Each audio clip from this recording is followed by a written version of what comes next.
Happy Friday, degenerates! Welcome back to the Undefeated Post-Weigh-In Show. Oh, I'm ready for this fight card tomorrow. We got mimosas and waffles, morning violence, baby. I'm so excited. I can't wait for it. The more we dig into this card, the more I like it. We call them dumpster fires because they're not the, nice, shiny, bright, super name value pay-per-view cards. But this is, as far as dumpster fires go, this is a pretty damn good card. I think there's a lot of implications this week. I think there's a lot of fun and interesting fights this week. I think we're going to see a lot of violence as well. So I am pumped up. I am locked and loaded. If it's your first time watching the Undefeated Post-Weigh-In Show, we have never given a bad bet on this show. We have never given a bad read. In fact, we've never lost a single pick on this damn show. It's the best damn MMA show on planet Earth today. Make sure you smash that like button for me while you're here. Subscribe to the home of Fight if you're new to us. And what we do on this show is we take everything we've learned all week. We broke this card down forward and backwards on Monday with help, mind you. And then we talked about totals. We looked at overs. We looked at unders. I hit up my boy Andrew from Superbook Sports, and we made sure we got all the sharp and public action for this show. We're DMing the boys. We've now watched the fighters on the scale. We've seen them face off with each other. We take all that information, we cram it into a little pile, and we make sure we crunch it down into a diamond. And that's what we use to make our bets. We'll try to do our very best to make the very best decisions on this show here today. And of course, we recap the entire card. I'll tell you exactly what I'm betting, and you can use that information as you see fit. Get out there, make some decisions, make some bets. What's going on, everybody? Love to see the chat popping off here on a Friday. Let's freaking go. Okay, first fight of the night. Laughren takes on Angel Pacheco. Both men come in at 135 pounds. Laughren looks like a brick shit house. Let me tell you guys, this dude is jacked. He is a fire hydrant. He is short. He is squat. He is piled on the muscle. Angel Pacheco, though, dropping down to 135 for his first time in the UFC. No issues whatsoever. And in fact, it looks like he's got a solid frame for this weight class. He looked like he made the weight relatively easily enough, and he's big. When they face off, there's a big height difference between these two guys. Both guys were talking the whole time. Pacheco was locked in. Guys, I leaned dog or pass early on in the week in this spot. Money is flooding in on Laughren, and to a certain extent, I get it. We had,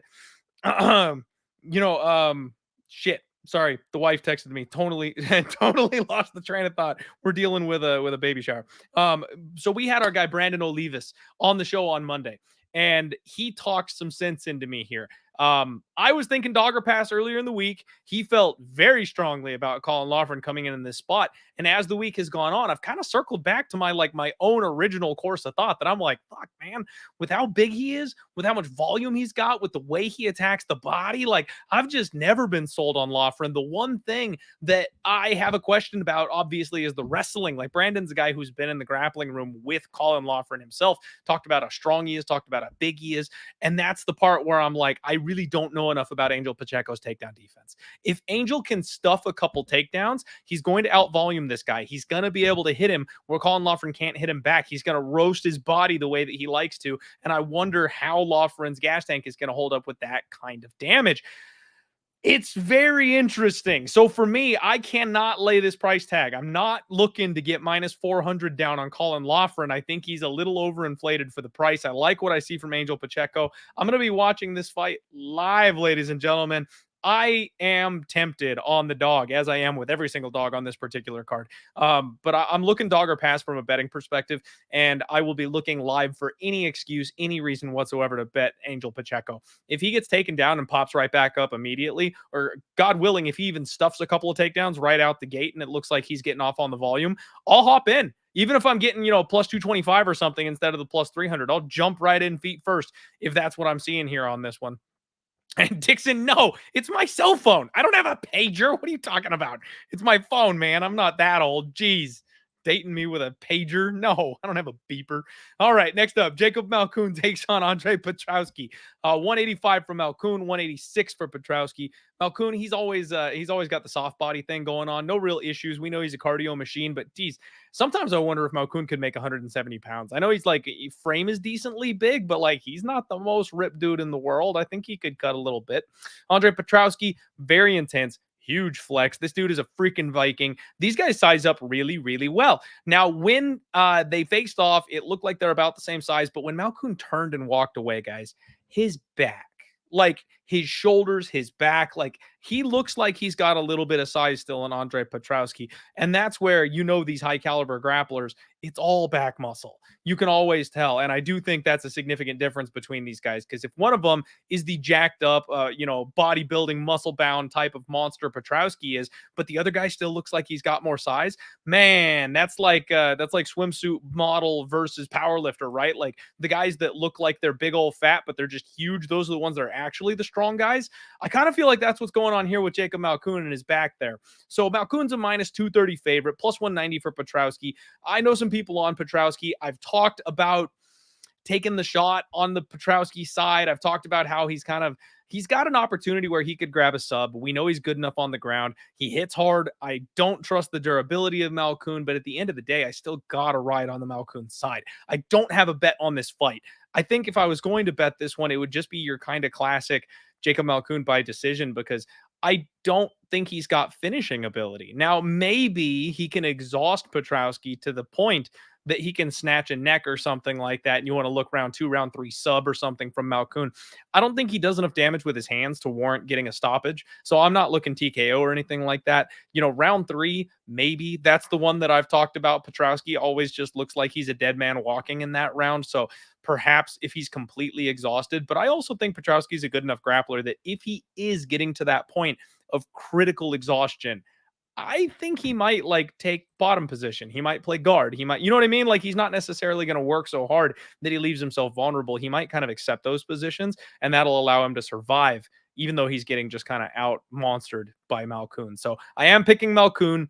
It is what it is. The bookieman is saying Angel ain't winning that fight, bro. I mean, okay, sure. Like let's see though. I can't get around Laughren being minus 400, man. I got to see it with my own 2 eyes. I don't have any money on it. I think it's dog or pass from a betting perspective. I think it's going to be closer than people are expecting. But I'm also just not a believer in Laughren. He's got to show me at this level. And I think Angel Pacheco is kind of getting slept on a little bit. We'll see. We'll see. All right, next up, you got Victoria Dudakova taking on Melissa Gatto. Both women came in at 125 pounds. No problem for either woman. Big flex from Dudakova. Gatto looked extremely relaxed, but also extremely good shape, and she is big, guys. We talked about this. Victoria Dudakova missed weight. She's normally fighting at 115 pounds. Her last fight, apparently she had some staph infection in a bad area where you really don't want a staph infection, and she missed weight. She had a bad performance, and the UFC is kind of sending her up here. We've seen this happen before. There have been a couple of fighters that have been sent up, and really the only one who's escaped without much of an issue is my boy C-Rod. Everybody gets sent up a weight class for that punishment to like, hey, you better not miss weight again. We're going to throw you to a monster type of thing. And they all get their asses whooped.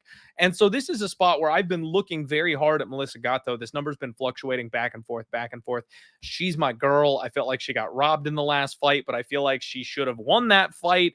The judges didn't agree. Regardless, I probably would run it back with Gatto if she ran it back with Lipsky, because I think she very clearly had an edge there.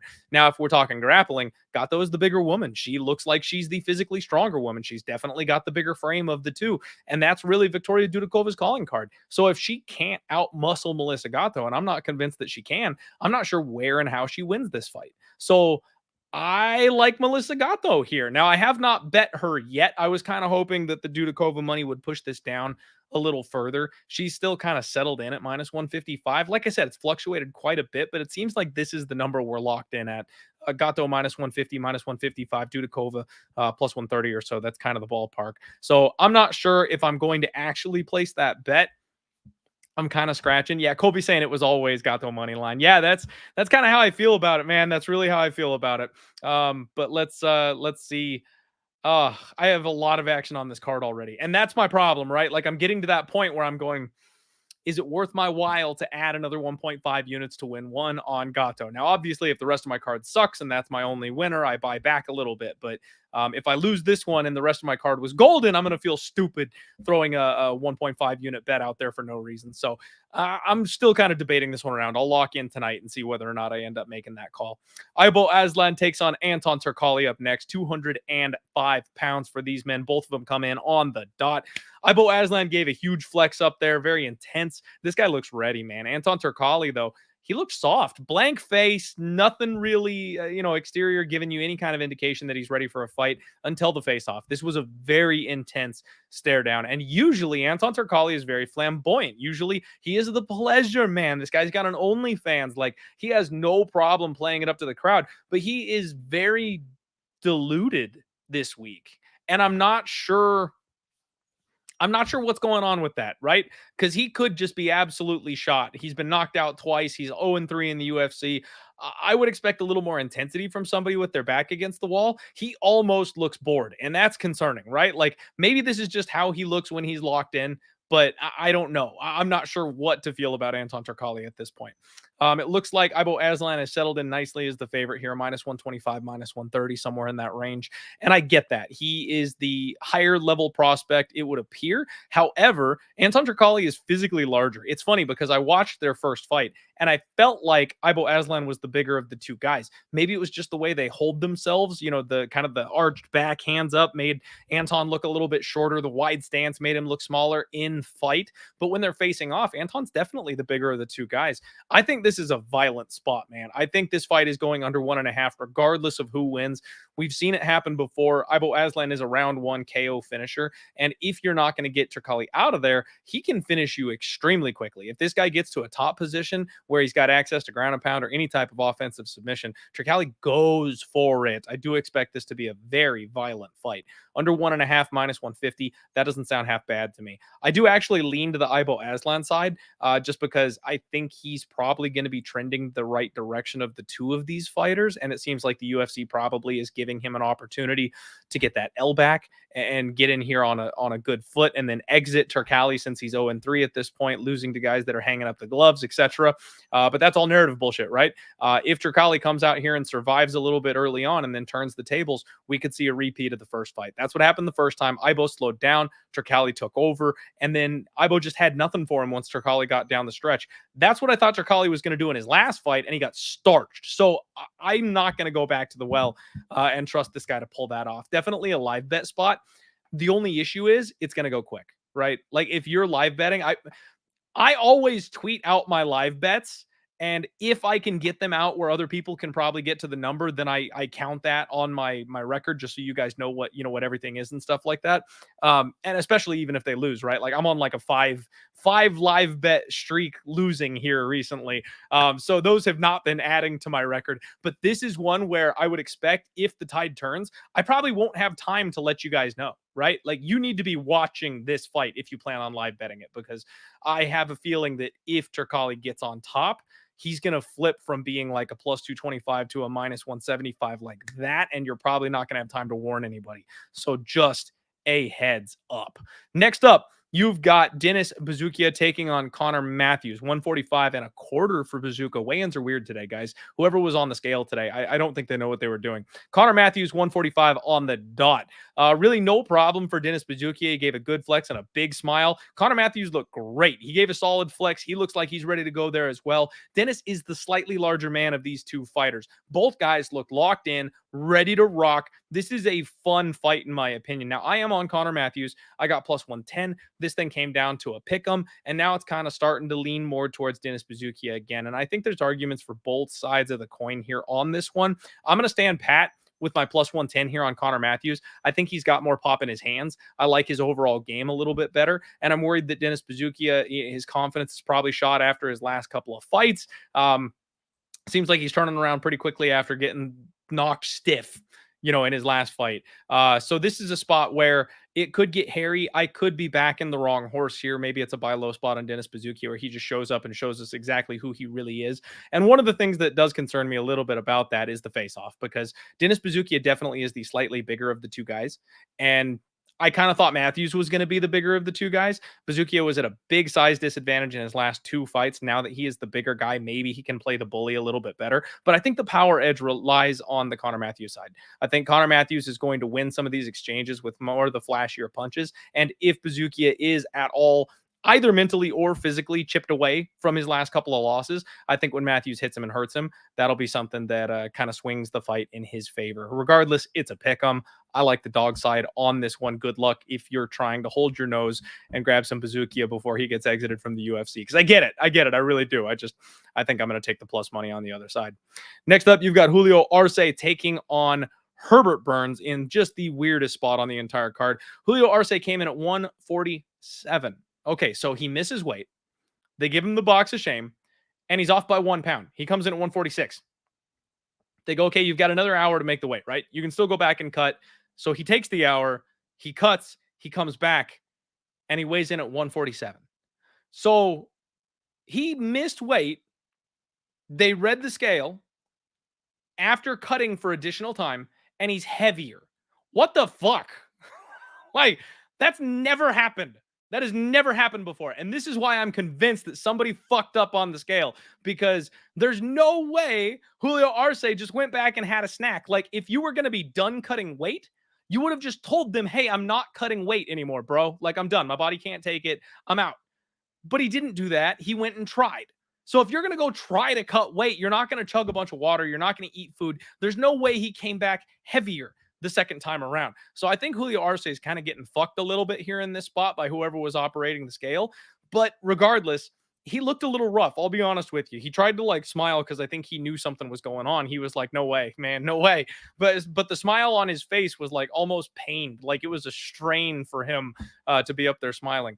Now, his opponent, Herbert Burns, sucked out really bad. He gave a solid flex, but he didn't look great. I'll be honest. These guys size up pretty well. Burns is the slightly larger of the two fighters, and that makes sense. He is natural up at 145, whereas Julio Arce is coming up from 135. I have a parlay, guys, and it is linked to Julio Arce. And I will be honest with you, I am tempted to bet a little something on Herbert Burns to hedge out of that. I really am, because we know Burns tends to be kind of like round one or bust. However, Julio Arce is not usually a firefight type of guy. So there's a chance this fight could, slow down, get extended. It could be thinner margins. Julio Arce is the smaller guy, so he probably won't put a beating on Burns like we've seen in the past. He also may not put up the kind of resistance physically against Burns that we've seen in the past. So if Burns gets on top of him, especially early, this fight could be over a lot quicker. The long layoff and the weight miss both concern me with Julio Arce. You guys know a lot of people say to disregard the weigh-ins and disregard what guys look on the scale, stuff like that. That ain't me. I'm here to look at what they look like on the scale. I'm here to see, did they look better or worse from previous weigh-ins? Julio Arce definitely looked worse than previous weigh-ins, and he was getting an extra 10 pounds. So it's why is he worse after a layoff up a weight class? That just makes me wonder what's going on with the guy. And even though I've got him locked up in a parlay at minus 400, right? I laid, it was funny. It came out to 123. So I laid 369 to win 3 units on this parlay with Julio Arce. And since I've got 3 units at risk here, Herbert Burns money line is plus 320 right now. I might actually hedge 1 unit on the Herbert Burns side and just hope my first leg cashes. And then I've got a 2-unit middle, right? Because if Herbert Burns comes through at plus 320, it's essentially a wash. If Julio Arce wins, then I have 2 units that I'm going to win because it's 369 to win 3 going the other way. So I'll kind of leave myself a 2-unit middle there. This is not something I like to do. But you guys, I'm kind of getting cold feet just a little bit because of what's going on with Julio Arce. Very, very concerning. Yo, shout out my guy Razor Sharp Picks in the chat. Hey guys, make sure you check out Razor. I'm always trying to point you guys towards good, solid bettors, people who know what the hell they're doing. Razor is my freaking guy. Proven long-term winner. Baseball season just started, so check him out. He's on social media. Definitely always good. Great knowledge from Razor Sharp, and he bets all sports. So if you're looking for any type of degenerate action outside of MMA, check out my guy Razor. And Bookie saying I look like a Clemson guy. I don't know about that. What's a Clemson guy look like? I definitely am not a Clemson guy, but if it's a compliment, I'll take it. Oh man. And you were asking me for the NCAA picks, man. I got to tell you that I'm glad Razor popped up because I tail this guy. I don't do NCAA picks. I don't watch basketball. I don't do anything. But if Razor Sharp Picks tells me it's a good bet, that's what I bet. All right, next fight up, you got Luque Godinez taking on Virna Jandiroba. Both women came in at 115 pounds. Luque gave a very confident flex on the scales, as per usual. Virna Jandiroba, no issues whatsoever. Classic Virna. Never mind. That was a bad joke. Virna looks a whole lot bigger than Luque Godinez at the face-off. This was a very intense face-off. Now, this is one of those weird situations. I don't feel like size is everything. In fact, it's never everything in MMA. It can matter, especially in women's MMA. But the physicality, I think, is bigger in women's MMA than it is in men's MMA. I'll just be honest with you. And Luque is so strong and so athletic that even though she is the shorter, smaller fighter, she always makes sure that she pushes more of a pace. Somehow she's stronger than her opponent. She bullies people in there. I don't know if that's going to work on Virna. Virna's got good, solid takedown defense. Virna's a BJJ black belt. Virna's big for this weight class. She is thick. She is strong. So this is a spot where all week I've been saying, you know what? It's probably Luque by decision because she has an advantage probably in the boxing, and that'll allow her to get ahead on the scorecards. But if we're grappling, this thing's going to be close. Guys, I think this has split decision written all over it because I will bet you Virna's probably going to hit harder. She might even get on top of Luque early. And then as the fight goes on and Virna slows down a little bit, Luque will push the pace. She'll get going with the hands. And I think it's going to be like Virna wins round 1, Luque wins round 3. Who won round 2?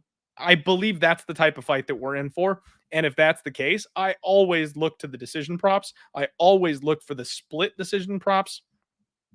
Let's see here.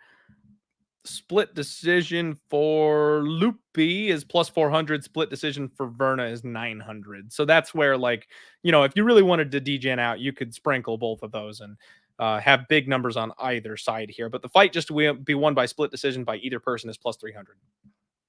I think this fight's going to be close. I think it's going to be very close. I'm predicting Luque Godinez by decision. I think the hands will probably separate her just a little bit, but I can't promise it's going to be a lot. And I will be rooting for Virna one of these days. Ricky asking no super chat options here. Ricky, we one of these days will get super chat set up. We are still just getting settled in right here at Home of Fight. The YouTube channel is kind of just getting up and running. I think we have to have a certain number of hours streamed or viewed before we're allowed to access those types of perks here on the channel. So we're working on it. We will get there eventually. We will have super chat options. Thank you very much for the love and support. The best thing you can do to help us get off the ground right now is to like the video. And then once the stream is over, I know you're in the chat right now, but leave a comment. You know, make sure you get us those numbers that are going to help us get noticed out there in the YouTube algorithm. That's the best thing you can do for us. And then once we get to that point, you know, we'll add a super chat and we'll do streams and stuff like this where we can access people that are wanting to support us for questions and stuff like that a little bit easier. Thank you very much, by the way. Nate Landwehr takes on Jamal Emmers up next. Landwehr 145 and a quarter. Again, quarter. What the fuck? Emmers 145 on the dot. Nate Landwehr gave the Diaz flex the muscle kangaroo thing. And his opponent, Jamal Emmers, looked good. No problems for him. These guys actually size up pretty well. You know, one of the things with Jamal Emmers is his freakish physicality, his height, his reach.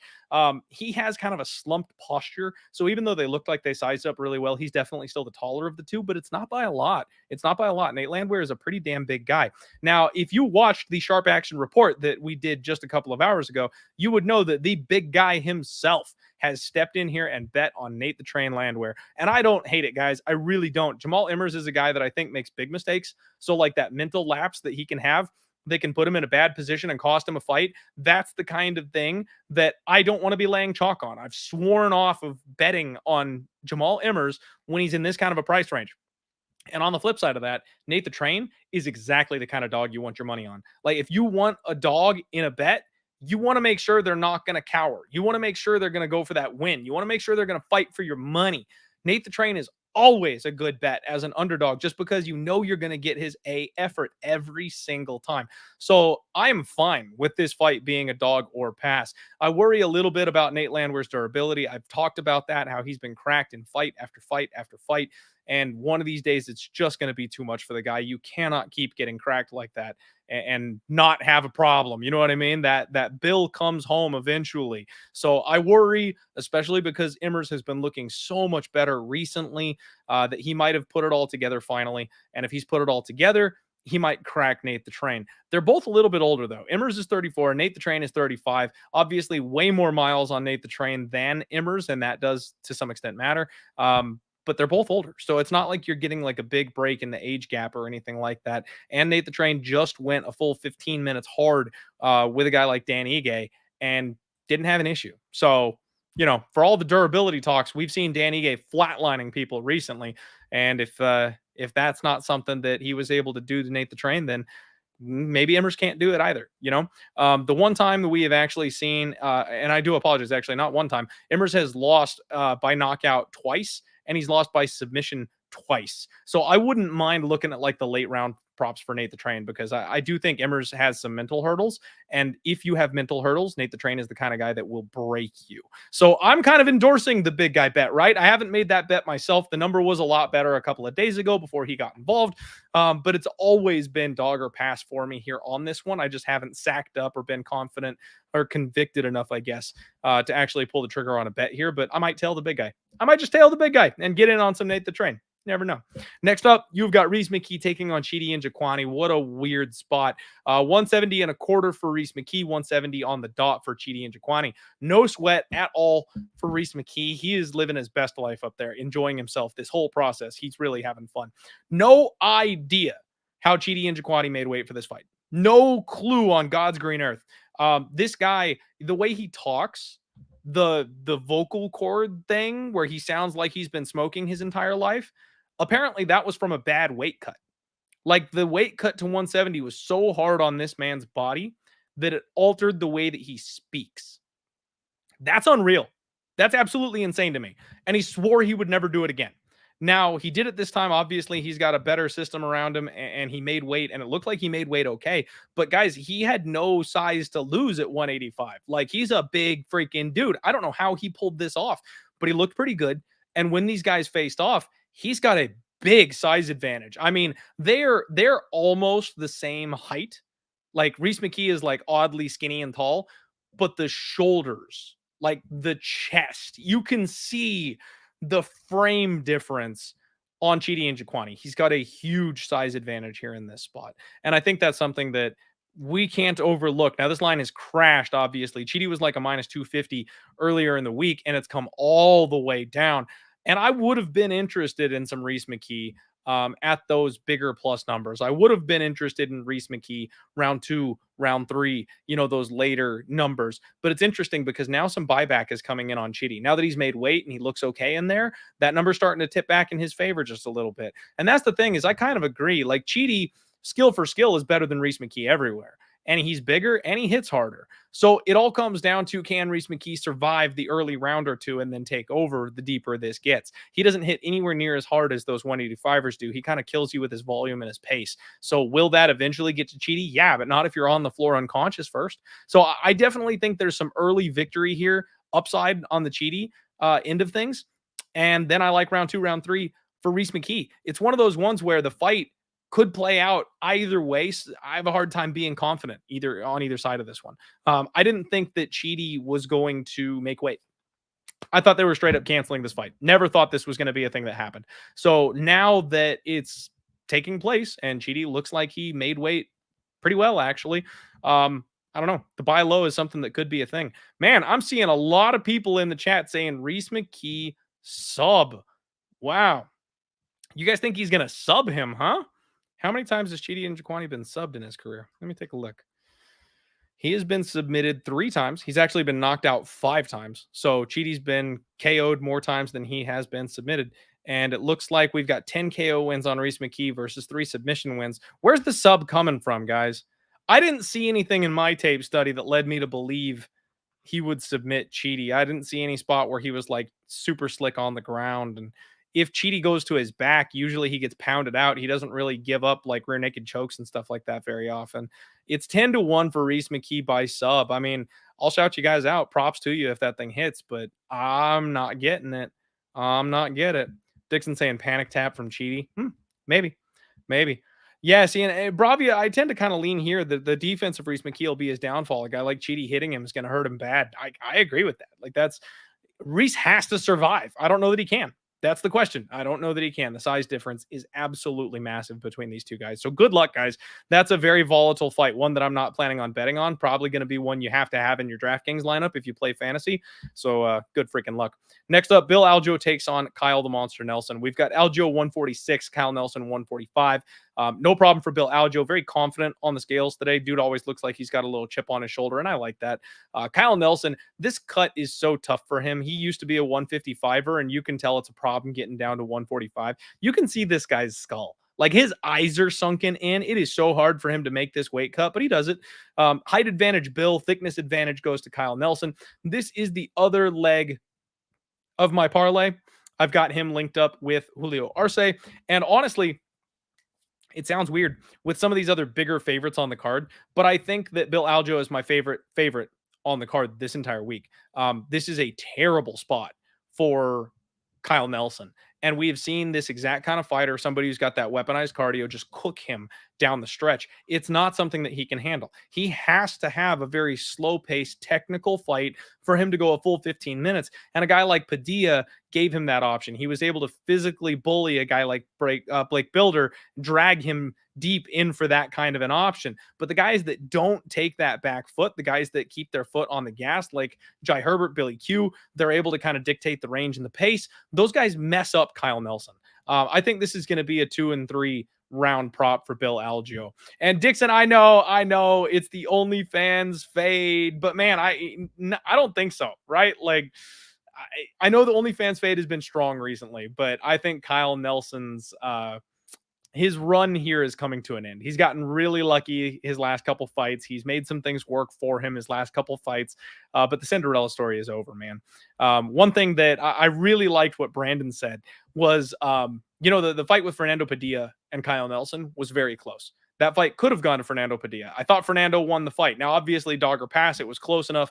Kyle Nelson was the right side there, but I still think Fernando probably won that fight, and maybe a different set of judges behind the desk would have, graded it that way.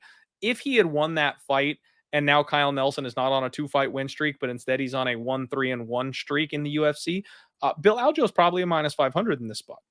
Like, it completely changes the narrative moving forward if he loses a close decision instead of winning a close decision. And I think we're being gifted some value on Bill Algeo in this spot because of that. I don't think Kyle's going to be able to hurt Bill, and Bill is more technically skilled than Kyle Nelson literally everywhere with better cardio, and he's larger. I like Bill. I like Bill a lot. A lot. All right. Which I got to figure out what the hell I'm doing. Since I'm worried about Julio Arce, I feel like Bill Algeo should really be the guy that I'm like shipping it on this week. But I already have so many other big bets on other people. And I did that parlay, and now I'm scared of the other leg in that parlay. Like, I wish I had just laid the freaking hammer on Bill by himself, but I didn't think about that until later in the week. So I got to figure out what the hell I'm doing with Bill Algeo. All right, everybody. Next up, the fight of the week here. Cedric Dumas takes on Nursultan Razabov. 185 pounds for both guys on the dot. Cedric looked really good on the scale today. Looks like he might have added a little bit of muscle, which you like to see for these young improving fighters. They got to change that physical status around here in the UFC. It always takes them a couple weeks, right? Like, not a couple weeks, a couple fights. You got to get these guys really settled in. They get into a routine, they get into a gym, and then they start changing that physique. And it's always a good sign to see with these younger fighters. Nursultan Razabov gave a solid flex, very intense stare up there. I'm a big fan of his beard. He's looking good, and he's huge. I am asking if I've cashed out yet. No. Diamond hands, baby. Ride or die. He's massive, though. Guys, he's massive. Cedric Dumas is a guy who I am very documented saying that I think he's a physical freak of nature. He's a special talent. He's an athlete. And those are the types of things that are going to carry him throughout this career of his. However, and this is why we always watch the weigh-ins, I did not expect him to be this much shorter than Nursultan Razaboev. Razaboev's a big fucking dude, man. He's a big, big guy out there. I am a little nervous. So the one thing that I worry about with Nursultan Razaboev is the submission, right? This guy has got that Kimura series that I've talked about. He makes a lot of mistakes grappling, but physically speaking, he is a big, long, stretchy dude, and you can do things with that. If with the right game plan, fingers crossed, come on, Cedric, don't make me look stupid. If he's got the right game plan coming in here, body locks this guy, takes him down, roughs him up from top position, like that's been exactly the kind of thing that Razaboev struggles with. And then the cardio fails him, and then he slows down, and then he's a lot easier to handle on the feet once he loses that first round of gas. But he's extremely dangerous early. So I can absolutely see Nursultan Razaboev subbing Dumas in this spot. However, if he doesn't get that early sub, I think it's Dumas kind of almost however he wants to, the deeper this fight goes. And that's what I'm looking for here in this spot. I'm big on the Dumas money line, guys. I admitted it much earlier in the week that I got overexcited. I put way too much money on it. It should be a 1 or 2 unit play at most, but I put 5 on it because I'm a freaking idiot. So hopefully this is a big whoops that is a happy accident and not a big whoops that turns into a massive mistake. Thank God, my guy Andrew came in and told me that apparently the big guy at Superbook Sports agrees with me, and he did also come in and lay the hammer down on Cedric Dumas. So I am not alone in thinking that this line was way too wide. I got plus 230 on Cedric Dumas. He's down to plus 185. Obviously, thinking the line should be closer to a pick'em, there's still a lot of meat on that bone. If you do like the dog, come on in. But I know everybody and their mother is in on Nursultan Razaboev. I got to tell you guys, though, it is very, very... it's the wind beneath my wings when everyone on the planet is betting a favorite and he gets all the way up to minus 300. And then right before the fight, that line crashes back down to minus 225. Like everybody, all the money, all the picks, all the plays, everybody's on Razaboev except me. And the line is coming down. That feels good. Now, I don't know if that reverse line movement is going to equate to a victory. Maybe it's not. And I'm nervous because the bet's bigger than it should be, but it is what it is. I'm riding this bad boy out. We'll see what I got to get caught up on the chat here on this spot now because of all of this. Tim feeling slutty? Me too, baby. Me too. AM saying trust your balls, and you best believe it. Rusty thinks that Nursultan is going to knock Dumbass out, and I get that too. Definitely possible. Mitchell Bet saying Dumas by decision, and I actually like that look. I think that makes a whole lot of sense. I do think that he's going to try to get the finish, and if we see Razaboev gas the way we have in the past, I think he can get the finish. I'm expecting that Dumas is going to continue improving and getting better, and I think that will start to show in his fights where he starts finishing people. He's done what he had to do to get the wins until this point, and as he continues adapting, improving, getting better at the UFC level, I think we'll see him start doing better and then start finishing eventually. Let's see here. Paul's saying this and a few others is going to be such an interesting fight. Absolutely. Absolutely. Mark is saying that I can arb off if I want to, and you're absolutely right. I could, but like I said, diamond hands, baby. I'm going down with the ship. I'm going down with the ship. And Rusty reminding me that he trains with the Philly Gracie guys, and hey, that's all the more reason for me to fade him, right? I hate Philly. Where's Lou when you need him? All right. Next fight up, everybody. We got Bruno Silva taking on Chris Weidman. Silva 186, Weidman 186 as well. Bruno had a tough time today, guys. I'll be honest with you. If you look at the pictures, he's got a nice big old smile and he's like pointing to his tattoo that's on his wrist and all that stuff. But before and after that smile, he looks like he is in pain. That man had a really rough weight cut. Now, he looks like he filled up just fine. He always fights well enough on fight night, so I don't think it's going to be a huge problem for him, but just making note of the fact that I think Bruno Silva had a tough weight cut today. Chris Weidman actually looked like he was in pretty great shape, and he didn't look too bad. Obviously, he's a little sucked out. He's a big dude at 185. He tried to move up to 205 and wasn't big enough to go there, so we know this is a tough cut for him, especially the older he gets. I'm sure it's not great, but he gave a good solid flex. Looked like he's in great shape. Looks like he's in good spirits. This was a good, respectful face-off. And again, guys, I am going for it. I bet on Chris Weidman in this spot. I got plus 220 earlier in the week. I'm playing the submission prop. I got plus 800 on Weidman by sub. That is down to plus 650 on DraftKings now, it looks like. I think you can get plus 700 still on FanDuel, but that number definitely came down a decent bit. Chris Weidman went out there and had a terrible game plan in his last fight and kind of looked dumb in a spot that he could have won. And he also fought a guy who's got literally elite takedown defense. He doesn't have that in this spot. If he avoids the big bomb from Bruno, Chris can out-wrestle Bruno Silva. This guy doesn't have great takedown defense. He's not huge for the weight class. Chris absolutely can get this guy to the floor. And if he gets this guy to the floor, I'm not convinced that Bruno's ever getting back up. So I think this is a perfect sail off into the sunset type of fight for Chris Weidman. Now, I don't know that he's necessarily retiring. I am saying it's the Chris Weidman retirement fight. You never know. You never know. He did mention in some of his interviews that he had considered retirement. You guys know me. The R word is always a problem. The bet was already in. I didn't know he was saying the R word before I made the bet. So, it is what it is. Like, I already got the bet locked in. I've got to just kind of diamond hands and ride it at this point. No cash out button for me. If Chris Weidman hangs up the gloves after getting KO'd, I'm going to feel a little stupid, and we'll just kind of chalk it up to it is what it is. But I think this is a great stylistic matchup for him. You've got a guy in Silva who's 1-4 in his last 5 fights or something like that, with 2 of the 3 losses via finish coming by sub. It's a spot that I think the UFC is really giving Chris an opportunity to win. Now, if he can go out there and do it or not, that's up to Chris. But I think this number is way wide. And even just like 2 years ago, this number would not be what it is. I think Chris has every tool in the bag needed to take out Bruno Silva, and we'll see what happens. And Dixon, yes, I did see the clip. Weidman basically admitted to being on the juice. He talked about the supplements and stuff he's been on. Hey, we're still trying to figure out this new post you saw to world, right? Like, we've seen so many older fighters turn back the clock in just their last couple of fights. Felipe Lins looked like $1 million. OSP came back and won a fight. Like, I think some of these guys are getting some preferential treatment. I really do. It's going to be interesting to see what ends up happening here. Bennett, thank you for the shout out, saying always listen on Apple Pods. Wanted to pop in live. Appreciate your content. Appreciate you, Bennett. Thank you for being here. Happy to hear you made a live show for once. That is freaking awesome. All right. Oh no, don't put the Andrew Sanchez on me. Don't do that. No. Hey, Weidman's not nearly as chinny as Sanchez. Come on. Let's not try to compare those two. All right, guys. Co-main event. Joaquin Buckley takes on Vicente Luque. 170 pounds for both men here in this spot. Joaquin Buckley is absolutely jacked, you guys. He looks like a monster at 170 pounds. At 185, this guy was nice and fluffy, real built out, real well. He definitely took up all of his frame at 185 pounds. Cutting down to 170, it's like, holy shit, man. Like, Buckley is somebody you don't want to arm wrestle with. Vicente Luque, he looked a little skinny to me. Did anybody else feel that way?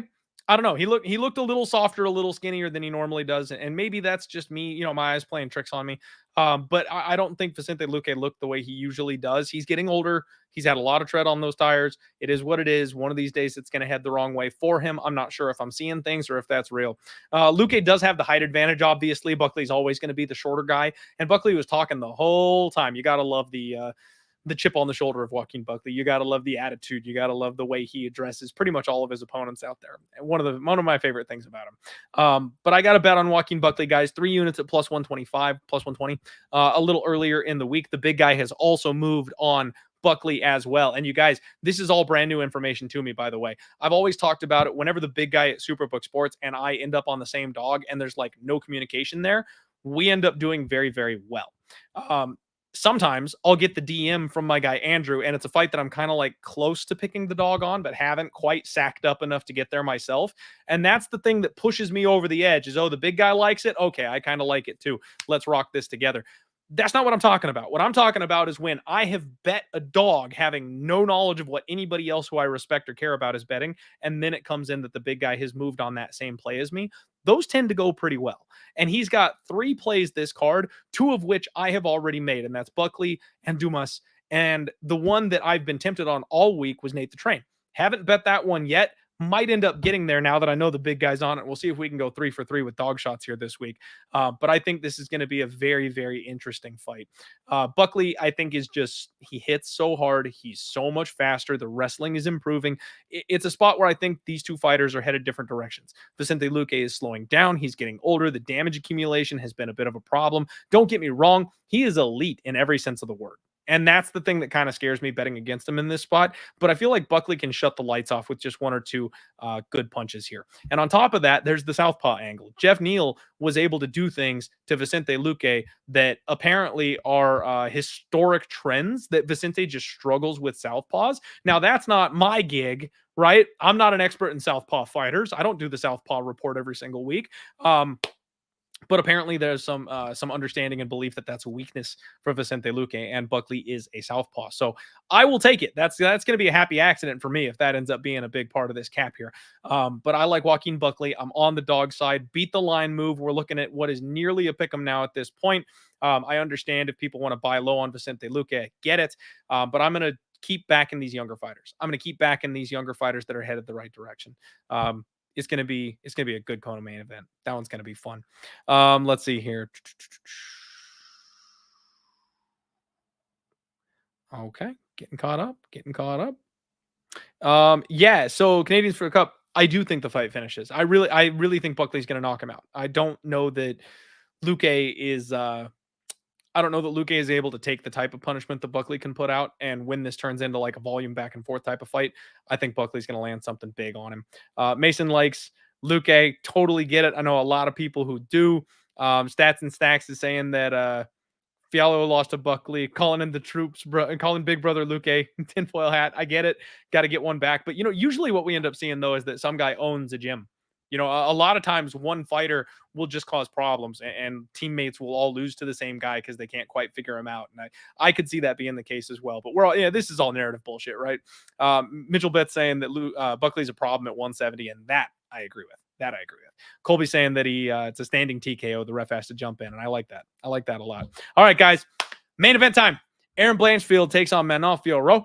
And what we've got is a fight where the line open pick 'em, and it's been all love one way for Aaron Blanchfield, right? She's destined to be the title holder of this weight class. Everybody and their mother is a fan of her and on her and looking for her to win in this spot. But the bookies felt like this was a coin flip fight, and now the line sits Aaron Blanchfield minus 200, plus 160 or so on Manon Fiorot. Aaron Blanchfield came in at 125, Manon Fiorot 125 and a quarter. No problem whatsoever for Aaron Blanchfield. She's a little on the smaller side. She looked very relaxed up there. No issues whatsoever for her. Manon Fiorot, on the other hand, she is tall, she is big, she is well muscled, and holy crap, she looked rough today. You could see like the crags in her face because she had no water left in her. She was sucked out badly. And she was up there like breathing super heavy, waiting for them to announce the weight. She did not look good. Now, she does refuel well, and we've never seen her have a cardio issue in a fight. So I don't want to hold this too much against her. But if we're picking weigh-ins, Aaron Blanchfield won the first step of the battle here with having a much cleaner weigh-in. Now, when they size up and face off, Fiorot gets a point headed her way for this one because it looks like she's in a different weight class, guys. Manon Fiorot is so freaking big. These two go toe-to-toe, and Fiorot's got like a full half head on Blanchfield. She is big. She is well muscled. Her shoulders are like a good 4 inches above Blanchfield's.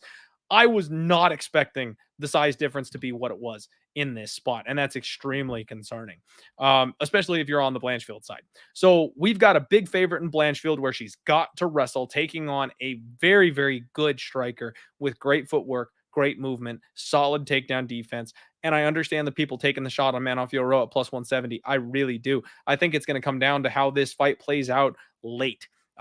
We don't know that Blanchfield has 25-minute cardio, but I think she's going to need to have 25-minute cardio because I think she's going to struggle to get Manon Fiorot down early. Now, if she doesn't struggle to get her down early, then it's going to be a cakewalk. It is what it is. But if she struggles to get her down early, she's probably going to get behind on the cards, and she'll need to make that up in rounds 3, 4, and 5. And I don't know if she's got the gas and the strength to bully someone physically like Manon Fiorot down the stretch. This fight is a huge question for me. If you rewound the clock and you gave me the opener and you said, Clint, you can take your pick'em minus 110 either side, I would be on Blanchfield.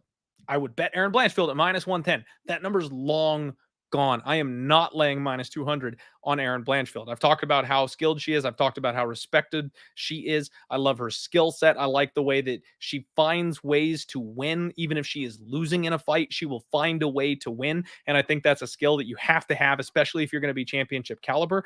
But I can't take anything away from Manon Fiorot. She's done nothing wrong. She's won against every opponent that's been put in front of her here in the UFC. She's passed all the tests with flying colors. She beat former champion Rose Namajunas handedly in that last fight. A couple sketchy moments, but she very clearly won that fight as well against a world-class striker. She survived Mayra Bueno Silva on the mat. Like, these are all good things. So I can understand taking the shot on Manon Fiorot. And realistically, I probably should bet it. I've talked about the dogs on this card and how many of them are barking this week. I think Manon Fiorot is a very live dog. And at plus 160, if you're simply playing numbers, that's the side that I would be on. But I can't quite bring myself to do it because as much as I want to be the value hunter guy, my gut says Aaron Blanchfield is winning this fight. So that's the undefeated post weigh-in show, everybody. We went over every single fight on this card. I've given you all my thoughts on this one. We're going to have some fun, I think, with some of these props. Angel Pacheco is definitely going to be a live bet target. Malcun, probably by decision. Melissa Gatto, I like. Probably going to add the money line. I kind of like her sub because I do think she can just be the bigger person and she's the more dangerous submission artist of the two. I think Ibo Aslan round 1 is probably live, and I think under 1.5 makes a ton of sense in that spot. Live bet Turkalj if this fight gets extended because he's definitely the one with better cardio. I'm on Connor Matthews. I don't feel great about it. I'm on Julio Arce. I don't feel great about it. I've talked about maybe hedging on Burns money line for just a little bit to like make a nice little middle there for myself. I think it's Luque by decision minus 135. That seems like a decent price tag for what is the most likely outcome in that fight. Nate the Train Landwehr, live dog, big guy bet on him. I might need to add in there.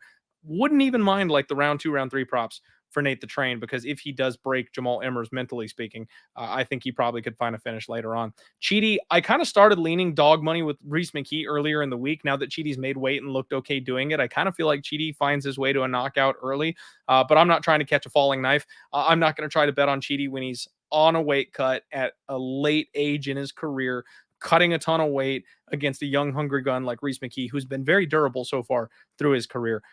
So yeah, I guess it's dog or pass, but it was a lot more dog or pass earlier in the week when the number was better. I'm probably not getting involved in there now, but I think that's a very violent fight. Bill Algeo, I actually kind of like Bill Algeo inside the distance, like round 2, round 3 sub is kind of what I'm thinking for Bill. We've seen Kyle Nelson get schooled before in the cardio and on the mat. Those two things combined, Bill being a black belt, I think he grabs a neck at some point. He's also not the hardest puncher in the world, so unless he's really like determined to get a TKO on his stat line or something, he probably ends up submitting him. Cedric Dumas, hanging on for dear life, baby. Big bet on my boy. Beat the line move by a mile. Big guys with me. That's good. Chris Weidman, same idea. Hoping for the sub there. Beat the line move on that. Buckley and Blanchfield. I don't know why I did a full-on recap for you guys, but there you go. Good luck. I hope you guys enjoyed that. I appreciate you all being here in the show with me tonight. Have a wonderful weekend, everybody. Morning fights. Get your bets locked in tonight because these bad boys kick off bright and early tomorrow. Make sure you get some breakfast in you. Grab a burrito, grab some waffles. Make sure you go get your lady or your man the coffee that they need. Do that little thing that's going to make them feel special, because then they'll leave you alone for the fights. Let's go, everybody. Let's make some cash this weekend. Good luck on all that degenerate action out there. And of course, as always, let's roll.